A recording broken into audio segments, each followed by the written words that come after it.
आप परेशान हैं, यूरोप जाना चाहते हैं लेकिन कोई रास्ता नज़र नहीं आता आपको। यानी कि आपको कुछ समझ नहीं आती कि कौन-सी कंट्री आपके लिए बेहतर होगी और वहाँ पे अख़राजात जो हैं जाने में कितने लग जाएँगे। तो आज मैं आपके लिए 5 ऐसी कंट्रीज़ लेके आया हूँ, जो बकाया दूसरी कंट्रियों से बहुत आसान होंगी और अगर आप इस तरीके से काम करेंगे जो तरीका मैं आपको बताऊँगा, तो आपका 1 सेंट भी खर्चा नहीं आएगा। तो अगर आप रियल में यूरोप जाना चाहते हैं और जाके जॉब करना चाहते हैं, अपना मुस्तकबिल बनाना चाहते हैं, अपनी फैमिली का मुस्तकबिल बनाना चाहते हैं और हमेशा के लिए सेटल भी होना चाहते हैं, तो फिर साथ रहिए। अस्सलाम वालेकुम, सबको प्यार भरा सलाम। आप देख रहे हैं यूरोप वीज़ा न्यूज़ और मैं हूँ शाहिद सदीकी। अच्छा जी, जैसा कि मैंने बताया कि 5 कंट्रियाँ आपको मैं बताऊँगा जो बिल्कुल दूसरी कंट्रियों से डिफरेंस होंगी, यानी कि वहाँ पे आपके लिए ज़्यादा आसानी होगी। फ़ैसला आपने करना है इन 5 कंट्रीज़ में से आपको कौन-सी जो है वो अच्छी लगती है या आपके लिए बेहतर है और आप आसानी से जो है वहाँ पे जा सकते हैं। पाँचों कंट्रियों में आप जा सकते हैं, ये नहीं है कि नहीं जा सकते, बिल्कुल जा सकते हैं, लेकिन उसका तरीका क्या है मैं आपको आगे चल के बताता हूँ और ये डिपेंड आपके ऊपर करता है कि आप कौन-सी कंट्री को चूज़ करते हैं। मैं स्टार्ट में ही बता देता हूँ, ये मैं सिर्फ़ आपको कंट्रीज़ बताऊँगा, काम बताऊँगा और अगर आपको इनमें से कोई कंट्री भी पसंद होगी और आप जाना चाहते होंगे, तो फिर आप मुझे कमेंट में बताएँगे कि फलाँ कंट्री, इस कंट्री में हम जाना चाहते हैं, तो उसकी वेबसाइट्स दें। मैं हमेशा मेरे देखने वालों को मालूम है कि मैं हमेशा जब भी कोई वेबसाइट्स देता हूँ, तो वो ऑफ़िशियल वेबसाइट्स होती हैं। वो फ़ालतू किस्म की कोई वेबसाइट्स नहीं होती। वो गवर्नमेंट की वेबसाइट्स होती हैं जहाँ पे मज़ाक नहीं किया जाता और दूसरे नंबर पे एक चीज़ मैं और भी बता दूँ, हालाँकि मैं काफ़ी वीडियो के अंदर ज़िक्र कर चुका हूँ कि जो ऑफ़िशियल वेबसाइट्स होती हैं, वो आपसे कभी पैसा नहीं माँगते। इसके साथ-साथ मैं क्यों ये हर वीडियो में तकरीबन बताता हूँ कि पैसा नहीं माँगते क्योंकि आजकल स्कैम जो है अरूज पे है। हर जगह पे स्कैम हो रहा है। हर बंदा आपसे स्कैम करेगा यूरोप जाने के बारे में, वीज़े के बारे में, वर्क परमिट के हवाले से, फेक वर्क परमिट आपको दिए जाते हैं। आपका लाखों रुपया जो है वो बर्बाद होता है। तो बात करते हैं, ऊपर से नीचे आते हैं नंबर 5 पे जो इस टाइम 2026 के अंदर कंट्री है, वो है जी हंगरी। हंगरी शेंगन का एक पार्ट है, शेंगन कंट्री है हंगरी। यहाँ पे आपको जॉब जो मिलती हैं ज़्यादातर रेस्टोरेंट में जॉब मिल जाती है, फैक्ट्रीज़ में जॉब मिलती हैं। वेयरहाउस में जो है आपको जॉब मिलती हैं, कंस्ट्रक्शन के अंदर आपको जॉब मिलती हैं, आईटी में आपको ये यहाँ पे जॉब मिलती हैं। और याद रहे कि बहुत सारी जो बहनें हैं, वो मैसेज करती हैं कि क्या ये जॉब जो है लेडीज़ के लिए भी है? तो मैं काफ़ी वीडियो में बता भी चुका हूँ कि यूरोप के अंदर कोई स्टैम्प नहीं लगी होती कि जी ये वाली जॉब जो है सिर्फ़ जेंट्स ही कर सकता है, लेडीज़ नहीं कर सकती। कोई ऐसी जॉब नहीं है यूरोप के अंदर।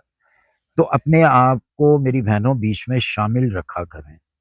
ये नहीं है कि ये सिर्फ़ जेंट्स के लिए है, ये आप लोगों के लिए भी है। आप किसी भी कंट्री से अगर ताल्लुक़ रखती हैं, बेशक आप नेपाल से हैं, भूटान से हैं, श्रीलंका से, इंडिया से, पाकिस्तान से, बांग्लादेश से, नेपाल से, कहीं से भी हैं, अगर आप जॉब करना चाहती हैं, तो बिल्कुल ये जॉब आपके लिए भी है। ज़रूरी नहीं है कि ये सिर्फ़ जेंट्स ही करें इस जॉब को, हर किस्म की जॉब जो है वो लेडीज़ यहाँ पे यूरोप के अंदर करती हैं। तो हंगरी है जी नंबर 5 के ऊपर, ईज़ी है दूसरी कंट्रियों की निस्बत। लेकिन एक चीज़ ज़हन में आपने रखनी है कि जो भी मैं कंट्रीज़ बताऊँगा, ये आपने किसी एजेंट से वर्क परमिट नहीं लेना, प्लीज़। अगर आप एजेंट से लेते हैं, फ़र्ज़ करें किसी भी कंट्री का वर्क परमिट, तो उसके चांसेस जो हैं, मेबी 10% हों। मतलब 90% जो है वो आपके साथ स्कैम होता है। बहुत सारी वीडियो में बता भी चुका हूँ, कल वाली वीडियो लास्ट वीडियो में भी मैंने यही बताया कि अब तो क्यूआर कोड भी जो है एजेंटों ने अपने बनाए हुए हैं।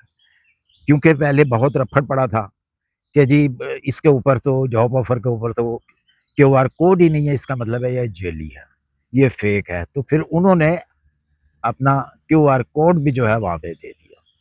तो इसलिए वहाँ से बचना बहुत ज़रूरी है। बहुत ज़्यादा स्कैम जो हैं हुए हैं।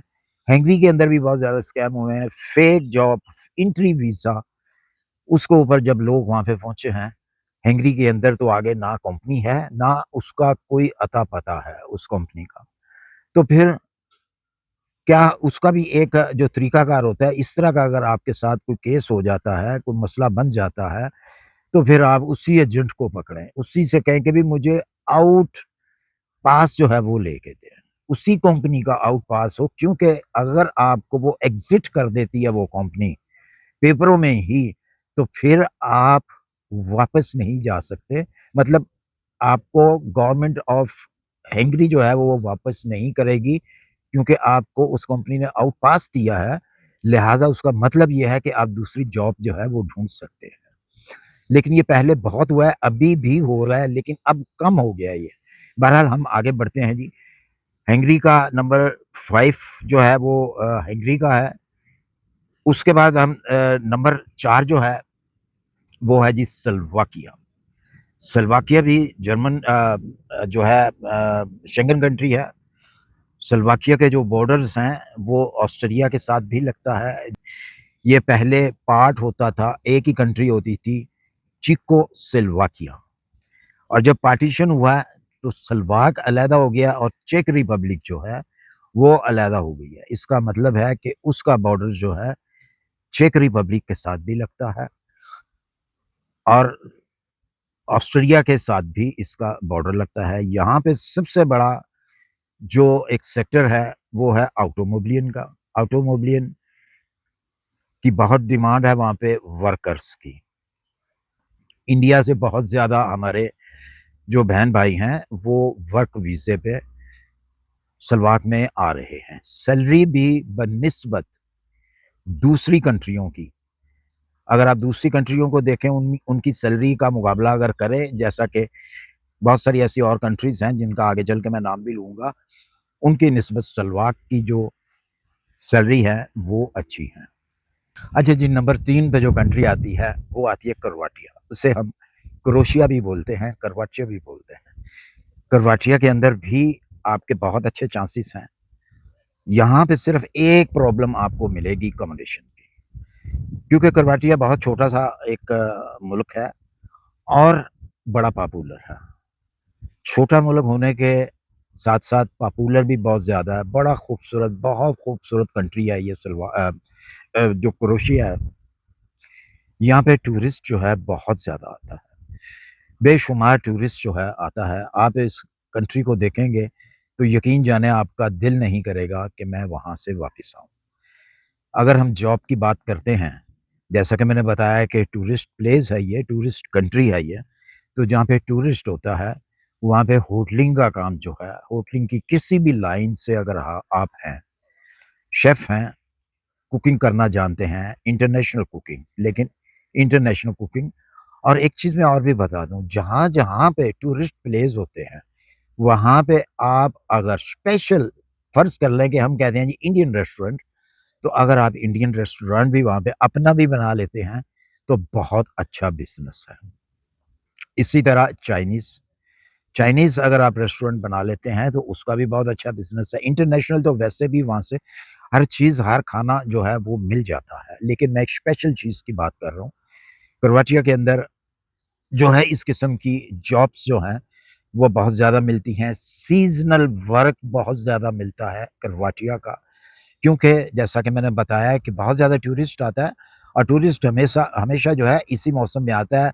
मार्च से जो है वो टूरिस्ट जो है वो शुरू हो जाता है, नवंबर तक ये टूरिस्ट चलता है।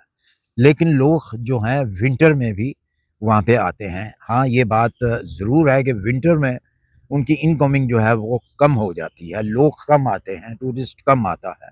लेकिन समर के अंदर भरा होता है, आपको जगह नहीं मिलती। रेस्टोरेंट के अंदर आपको अच्छी जॉब मिल सकती है, हर रेस्टोरेंट के अंदर।